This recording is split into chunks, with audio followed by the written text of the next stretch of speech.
नमस्कार दोस्तों, स्वागत है आपका आज के मुख्य समाचारों की वीडियो में। जी हां दोस्तों, यहां पर आपको देखने को मिलेगी सुबह से लेकर शाम तक की सारी बड़ी खबरें मुख्य समाचार ब्रेकिंग न्यूज़ अपडेट के रूप में। तो दोस्तों, आपसे रिक्वेस्ट है इस वीडियो को ज़्यादा से ज़्यादा लाइक और शेयर करें। तो दोस्तों, जानते हैं आज की पहली बड़ी खबर। कांग्रेस की दिल्ली पुलिस कमिश्नर को चिट्ठी, जेपी नड्डा और संबित पात्रा समेत कई बीजेपी नेताओं पर एफआईआर की मांग। जी हां दोस्तों, टूल किट को लेकर बीजेपी की तरफ से कांग्रेस पर लगाए गए आरोप का मामला तूल पकड़ता नजर आ रहा है। जुबानी जंग के बाद अब यह मामला पुलिस थाने जा पहुंचा है। कांग्रेस ने बीजेपी अध्यक्ष जेपी नड्डा और पार्टी के प्रवक्ता संबित पात्रा समेत कई बीजेपी नेताओं के खिलाफ दिल्ली पुलिस में एफआईआर दर्ज कराने की मांग की है। कांग्रेस ने दिल्ली पुलिस कमिश्नर और SHO Tughlaq road police station को चिट्ठी लिखी है। चिट्ठी में संबित पात्रा और जेपी नड्डा के अलावा स्मृति ईरानी, बीएल संतोष समेत कई अन्य नेताओं के नाम है। कांग्रेस ने पत्र में लिखा है कि इस शिकायत के जरिए हम जेपी नड्डा, संबित पात्रा, स्मृति ईरानी, बीएल संतोष समेत बीजेपी के कई नेताओं के खिलाफ एफआईआर दर्ज कराने की मांग करते हैं। इन लोगों ने देश में अशांति और सांप्रदायिक अशांति फैलाने के मकसद से सोशल मीडिया के जरिए झूठी बातें फैलाई है। शिकायत में यह भी कहा गया है कि संबित पात्रा, बीएल संतोष सहित बीजेपी के अन्य लोगों ने जेपी नड्डा के कहने पर एक जाली और मनगढ़ंत दस्तावेज तैयार किया है। इतना ही नहीं, इसके लिए इन लोगों ने एआईसीसी रिसर्च डिपार्टमेंट का लेटर हेड भी तैयार किया है। इसके बाद दोस्तों, जान लेते हैं अगली बड़ी खबर। कोरोना के चलते उड़ीसा सरकार ने 1 जून तक बढ़ाया लॉकडाउन। जी हां दोस्तों, कोरोना के मामलों के चलते उड़ीसा सरकार ने लॉकडाउन 1 जून की सुबह 5 बजे तक बढ़ाने का फैसला किया है। पूर्व की तरफ वीकेंड लॉकडाउन भी जारी रहेगा। राज्य के मुख्य सचिव ने लॉकडाउन बढ़ाए जाने के बारे में जानकारी दी है। जरूरी चीजों की खरीद की अवधि भी 4 घंटे कम करते हुए सुबह 7 बजे से 11 बजे तक कर दी गई है। आपको बता दें दोस्तों, उड़ीसा राज्य में अब तक कोरोना के 6,22,981 केस दर्ज किए जा चुके हैं। इनमें से 5,26,353 मरीज रिकवर हो चुके हैं। राज्य में एक्टिव मरीजों की संख्या इस समय 94,293 है, जबकि कोरोना संक्रमण के कारण राज्य में अब तक 2,335 लोगों को अपनी जान गंवानी पड़ी है। इसके बाद दोस्तों, जान लेते हैं अगली बड़ी खबर। कोरोना वायरस की दूसरी लहर का युवाओं पर कहर, दोगुनी हो गई मौतों की संख्या। जी हां दोस्तों, कोरोना वायरस की दूसरी लहर में युवाओं के मौतों की खबर हर किसी को डरा रही है। अपने आसपास हम ऐसे लोगों को जाते हुए देख रहे हैं जो फिट नजर आते हैं और जिनकी उम्र भी 20 से 50 वर्ष के बीच में है। इसी बीच दिल्ली के मैक्स अस्पताल में हुए एक सर्वे में पता चला है कि भले ही कोरोना वायरस के मामलों में कमी आई हो, लेकिन खतरा अभी टला नहीं है। यह खतरा सबसे ज्यादा युवाओं पर मंडरा रहा है। सर्वे के दौरान अस्पताल ने पिछले साल से लेकर अब तक भर्ती हुए 45 साल से कम उम्र के मरीजों का डाटा इकट्ठा किया है। डाटा से पता चला है कि पिछले वर्ष कोरोना वायरस से जान गंवाने वालों की संख्या केवल 2% थी, जबकि इस बार केवल 5 महीनों में ही इससे 2 गुने लोगों को जान गंवानी पड़ी है। यह सर्वे दिल्ली एनसीआर में मौजूद मैक्स के सभी 7 अस्पतालों में किया गया। आपको बता दें दोस्तों, पिछले वर्ष भर्ती हुए कुल कोरोना मरीजों में 27% ऐसे थे जिनकी उम्र 45 साल से कम थी। इस वर्ष भर्ती हुए कुल मामलों में भी 27% मामलों की युवाओं के ही मिले हैं। हालांकि इस साल कोरोना वायरस की वजह से जान गंवाने वाले लोगों की संख्या 2 गुनी हो गई है। इसके बाद दोस्तों, जान लेते हैं अगली खबर। कोरोना वैक्सीन को लेकर भारत सरकार का बड़ा फैसला, अक्टूबर तक टीके का नहीं होगा निर्यात। जी हां दोस्तों, भारत में कोरोना वायरस के बढ़ते संक्रमण के बीच कई राज्य कोविड-19 टीकों की कमी का दावा कर रहे हैं। इसे देखते हुए अब कम से कम अक्टूबर तक टीकों के निर्यात को फिर से शुरू करने की संभावना नहीं है और इनका इस्तेमाल देश में किया जाएगा। सरकार से जुड़े 3 सूत्रों ने इस बात की जानकारी दी है। आपको बता दें दोस्तों, कोरोना वायरस संकट की वजह से दुनिया भर में सबसे बुरे दौर से जूझ रहे भारत ने 1 महीने पहले वैक्सीन के निर्यात पर रोक लगा दी थी। इससे पहले भारत ने 6.6 करोड़ से अधिक खुराक दूसरे देशों को भेजे थे। सरकारी सूत्रों ने कहा है कि सरकार के इस कदम से दुनिया भर में टीकों की आपूर्ति के लिए शुरू की गई पहल कोवैक्सीन को काफी नुकसान होने की आशंका है। भारत की तरफ से टीकों का निर्यात रुकने के बाद बांग्लादेश, नेपाल, श्रीलंका और कई अफ्रीकी देश अब वैक्सीन पाने के लिए परेशान हो रहे हैं। महाराष्ट्र में तबाही के निशान छोड़ गया ताउते तूफान, 14 लोगों की हुई मौत और हजारों एकड़ फसल हुई बर्बाद। जी हां दोस्तों, चक्रवाती तूफान ताउते को महाराष्ट्र से गुजरे हुए कई घंटे बीत चुके हैं, लेकिन अपने पीछे वो जो तबाही भरपाई छोड़ गया है उसकी भरपाई में काफी वक्त लग जाएगा। तूफान की वजह से प्रदेश में 14 लोगों की मौत हुई है और 18 घायल हुए हैं। सूबे में 5000 से ज्यादा इमारतों को नुकसान पहुंचा है। बेमौसम बरसात से आम की फसल को नुकसान पहुंचा है तो सैकड़ों हेक्टेयर दूसरी फसल भी बर्बाद हो गई है। महाराष्ट्र सरकार में मंत्री असलम शेख ने मुंबई के मड इलाके में तबाही का जायजा लिया, जहां तूफान से प्रभावित महिलाओं ने रो रो कर अपना हाल बयान किया है। इस दौरान मंत्री ने ढांढस बांधते हुए कहा है कि सरकार उनका ख्याल रखेगी। वहीं तूफान से कुल 14 लोगों की मौत हुई है। इसमें से 4 रायगढ़ जिले में, 3 ठाणे में और 2 लोगों की मृत्यु पालघर में हुई है। रत्नागिरी में बिजली के तार की चपेट में आने से 2 लोगों की मौत हुई, जबकि जलगांव में पेड़ गिरने से 2 लोगों की मौत हुई है। वहीं सिंधुदुर्ग में एक शख्स ने अपनी जान गंवाई है। इसके बाद दोस्तों जान लेते हैं अगली खबर। कोरोना में माता पिता को खोने वाले बच्चों को 2500 रुपए प्रति माह और मुफ्त शिक्षा देंगे अरविंद केजरीवाल। जी हां दोस्तों, दिल्ली की अरविंद केजरीवाल सरकार ने कोरोना महामारी में माता पिता को खोने वाले बच्चों को 2500 रुपए प्रति माह और मुफ्त शिक्षा देने का ऐलान किया है। सीएम अरविंद केजरीवाल ने डिजिटल प्रेस कॉन्फ्रेंस में यह घोषणा की। इस मौके पर अहम घोषणाएं करते हुए उन्होंने बताया कि 72 लाख लोगों को इस महीने का राशन मुफ्त मिलेगा। इसके अलावा 5 किलो राशन केंद्र सरकार की स्कीम से मुफ्त दिया जा रहा है, यानी 72 लाख लोगों को इस महीने राशन पूरी तरह से मुफ्त मिलेगा। जिसके पास राशन कार्ड नहीं है और वह गरीब है उसके लिए भी दिल्ली सरकार राशन की व्यवस्था करेगी। उन्होंने कहा कि जो लोग राशन मांगेंगे और कहेंगे कि हम गरीब हैं उनको राशन दिया जाएगा। जैसा पिछली बार दिया था वैसा ही इस बार भी दिया जाएगा। सीएम अरविंद केजरीवाल ने कहा है कि कोरोना से जिनकी मृत्यु हुई है उनके परिवारों को 50,000 रुपए का मुआवजा दिया जाएगा। इसके अलावा जिस परिवार में कमाने वाले व्यक्ति की कोरोना से मौत हुई है उस परिवार को 50,000 रुपए मुआवजे के साथ साथ 2,500 रुपए महीने पेंशन भी दी जाएगी। और ऐसे बच्चे जिनके माँ बाप दोनों की मौत हो गई है, चाहे कोरोना से मौत हुई है यानी दोनों में से किसी एक की कोरोना से मौत हुई है, उनके बच्चों को हर महीने 2,500 रुपए 25 साल तक मिलेंगे। इसके अलावा शिक्षा का सारा खर्च दिल्ली सरकार उठाएगी। इसके बाद दोस्तों जान लेते हैं अगली बड़ी खबर। यूपी पंचायत चुनाव में सैकड़ों शिक्षकों की मौत का दावा, 1 करोड़ मुआवजे और नौकरी की मांग। जी हां दोस्तों, उत्तर प्रदेश के कई शिक्षक संगठनों ने राज्य में हाल ही में पंचायत चुनाव में ड्यूटी करने वाले 1621 शिक्षकों, शिक्षा मित्रों तथा अन्य विभागीय कर्मचारियों की मौत का दावा करते हुए सभी के परिजनों को 1-1 करोड़ रुपए का मुआवजा और आश्रितों को नौकरी देने की मांग की है। योगी आदित्यनाथ सरकार को लिखे पत्र में दावा किया गया है कि 23 ऐसे जिले हैं जहां 25 से ज्यादा शिक्षकों और कर्मियों की कोरोना संक्रमण से मौत हुई है। यूपी प्राथमिक शिक्षा संघ के अध्यक्ष दिनेश चंद्र शर्मा ने 16 मई को मुख्यमंत्री योगी आदित्यनाथ को एक पत्र लिखकर कहा कि प्रदेश के सभी 75 जिलों में पंचायत चुनाव ड्यूटी करने वाले 1621 शिक्षकों, अनुदेशकों, शिक्षा मित्रों और कर्मचारियों की कोरोना वायरस से संक्रमण से मौत हुई है। उन्होंने बताया कि पत्र के साथ एक सूची भी संलग्न की गई है जिसके मुताबिक आजमगढ़ जिले में सबसे ज्यादा 68 शिक्षकों और कर्मचारियों की मृत्यु हुई है। इसके बाद दोस्तों जान लेते हैं अगली खबर। पंजाब में 100% टीकाकरण कराने वाले गांवों को मिलेगी 10 लाख रुपए की विशेष सहायता, सीएम अमरिंदर सिंह ने की घोषणा। जी हां दोस्तों, गांव में कोरोना टीकाकरण को बढ़ावा देने के लिए पंजाब के मुख्यमंत्री कैप्टन अमरिंदर सिंह ने मंगलवार को अहम फैसला किया है। मुख्यमंत्री ने टीकाकरण में 100% टारगेट हासिल करने वाले गाँवों को 10 लाख रुपए का विशेष अनुदान देने की घोषणा की है।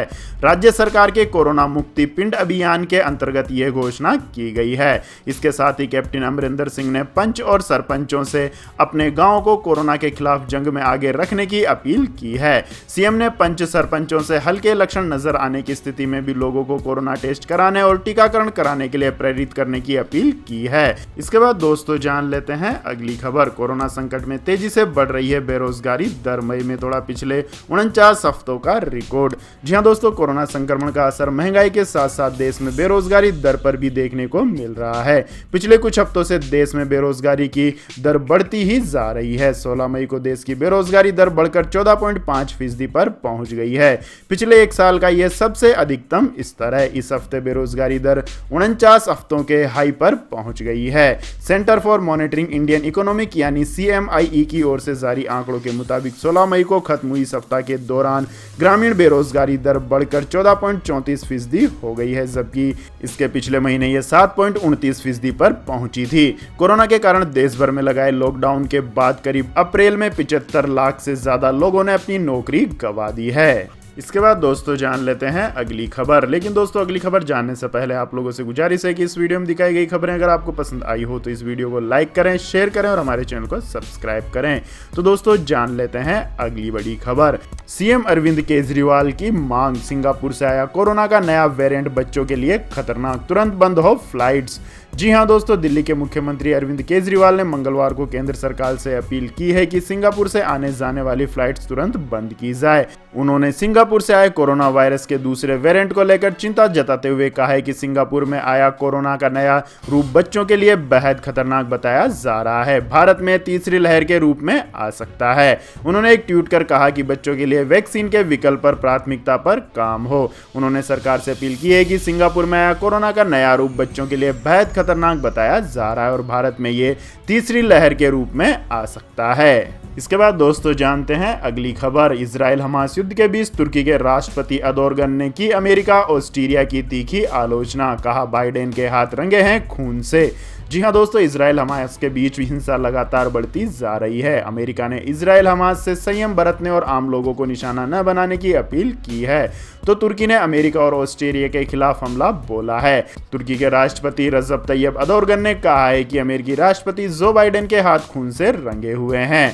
रिपोर्ट के मुताबिक एर्दोगन ने कहा कि इजराइल का साथ देने वाले बाइडेन के हाथ खून से रंगे हैं। उन्होंने मौजूदा संघर्ष को लेकर अमेरिका और ऑस्ट्रेलिया की सीधे तौर पर कड़ी आलोचना की है। खबर के मुताबिक एर्दोगन ने अपनी सरकार की कैबिनेट बैठक के दौरान बाइडेन पर जमकर निशाना साधा। उन्होंने इजराइल को हथियार बेचने को लेकर अमेरिका की आलोचना की है। आपको बता दें दोस्तों, सोमवार को अमेरिकी सरकार ने इजराइल को $735 मिलियन के हथियार बेचने को मंजूरी दी है। इसके बाद दोस्तों जानते हैं अगली खबर। वैक्सीन रंगभेद के खतरे में विश्व, कम आय वाले देशों को नहीं मिल रही है वैक्सीन। जी हां दोस्तों, विश्व स्वास्थ्य संगठन के महानिदेशक गैब्रेसियस ने आशंका जताई है कि दुनिया में वैक्सीन रंगभेद हो रहा है। उन्होंने ऊंची आय वाले देशों और निम्न एवं निम्न मध्यम आय वाले देशों के बीच कोविड टीकाकरण के अंतर को उजागर करते हुए सोमवार को यह बात कही।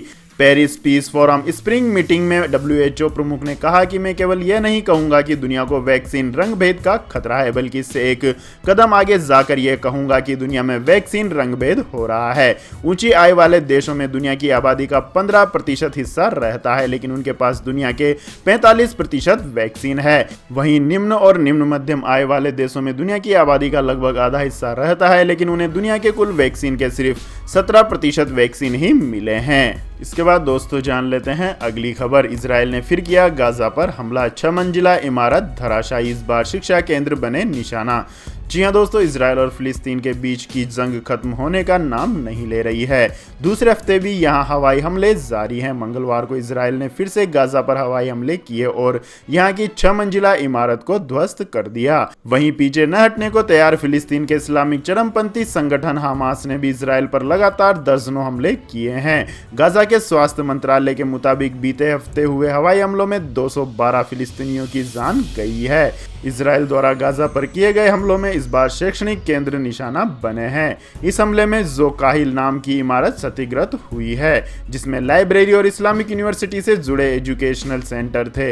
ये हमले रात भर जारी रहे, हालांकि हताहतों की संख्या सामने नहीं आई है। इसके बाद दोस्तों जानते हैं आज के मौसम अपडेट्स। तो दोस्तों अगले 24 घंटों के दौरान गुजरात और उत्तरी कोंकण और गोवा के कुछ हिस्सों में मध्यम से भारी बारिश तथा 1-2 स्थानों पर बहुत भारी बारिश हो सकती है। राजस्थान के कई हिस्सों, उत्तर और पश्चिम मध्य प्रदेश के अलग अलग हिस्सों, तटीय कर्नाटक, केरल, अंडमान और निकोबार द्वीप समूह और उत्तर पूर्वी भारत के कुछ हिस्सों में आज हल्की से मध्यम बारिश की संभावना है। वहीं हिमाचल प्रदेश, उत्तराखंड, उत्तर प्रदेश, हरियाणा और पूर्वोत्तर भारत के कुछ हिस्सों में आज मध्यम से हल्की बारिश और गरज के साथ बौछारें पड़ सकती है। वहीं उत्तर और उत्तर पूर्वी राजस्थान और दिल्ली एनसीआर में कुछ स्थानों पर हल्की से मध्यम बारिश हो सकती है, जबकि जम्मू कश्मीर, लद्दाख, पूर्वी मध्य प्रदेश, बिहार के कुछ हिस्सों, मध्य महाराष्ट्र, मराठवाड़ा, तेलंगाना, आंध्र प्रदेश और तमिलनाडु में हल्की बारिश के साथ साथ 1-2 स्थानों पर मध्यम बारिश हो सकती है। इसके बाद दोस्तों जान लेते हैं पेट्रोल और डीजल के दाम। तो दोस्तों तेल कंपनियों ने आज फिर पेट्रोल डीजल के दामों में बढ़ोतरी की है।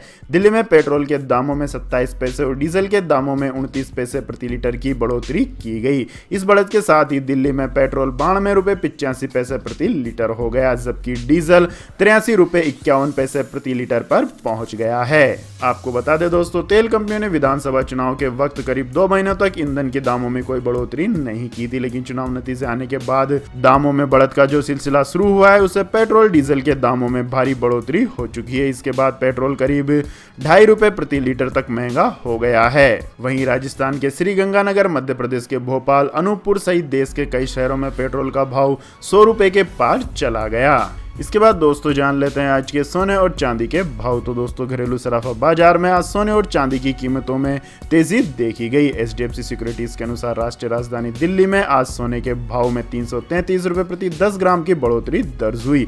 इस बढ़ोतरी से सोने का भाव 47,833 रुपए प्रति 10 ग्राम हो गया है। सिक्योरिटीज के अनुसार वैश्विक स्तर पर सोने की मांग में बढ़ोतरी के चलते घरेलू स्तर पर भाव में यह तेजी देखी गई। वहीं चांदी के घरेलू भाव में आज जबरदस्त उछाल देखा गया।